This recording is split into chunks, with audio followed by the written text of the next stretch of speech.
एक महत्त्वाची बातमी आहे अमरावतीमधून। अमरावतीतील कारागृहामध्ये गँगवॉर सुरू आहे, कारण गुंडांमध्येच तुफान हाणामारी झाली आहे। कारागृहातल्या आरोपींकडून एकमेकांवर पत्र्याचा वापर करून हल्ला करण्यात आलाय। कारागृह अधिकाऱ्यांवर सुद्धा गुंडांनी हल्ला केल्याची माहिती कळतेय। अमरावतीच्या फ्रेझरपुरा या पोलीस स्टेशनमध्ये 10 कैद्यांविरोधात गुन्हा नोंदवला गेलाय।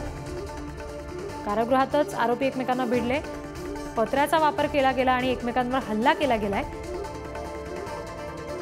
प्रतिनिधी छगन जाधव यांच्याकडून अपडेट्स घेऊयात। छगन, काय या संदर्भातले अपडेट्स आहेत? त्यांना पकडण्यात यश आलेलं आहे का? नक्कीच रिद्धी, जर बघितलं तर अमरावतीच्या जिल्हा मध्यवर्ती कारागृहामध्ये 2 गटांमध्ये जे आहेत गुंडांच्या ते हाणामारी झालेली आहे। 27 डिसेंबर रोजी सकाळची ही घटना असल्याची माहिती आहे। सूरज ठाकूर हा मुलाखत संपल्यानंतर त्याला जेलमध्ये घेऊन जात असताना 2 गटांमध्ये प्रचंड हाणामारी झाली आणि हाणामारी झाल्यानंतर तेथील सुरक्षा रक्षक जे आहेत ते त्यांना सोडवण्याकरिता गेले असताना त्यांना देखील मारहाण करण्यात आलेली आहे।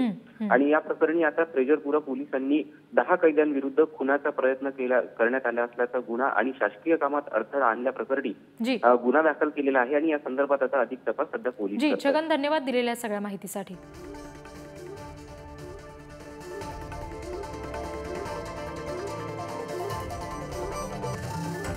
Thank you.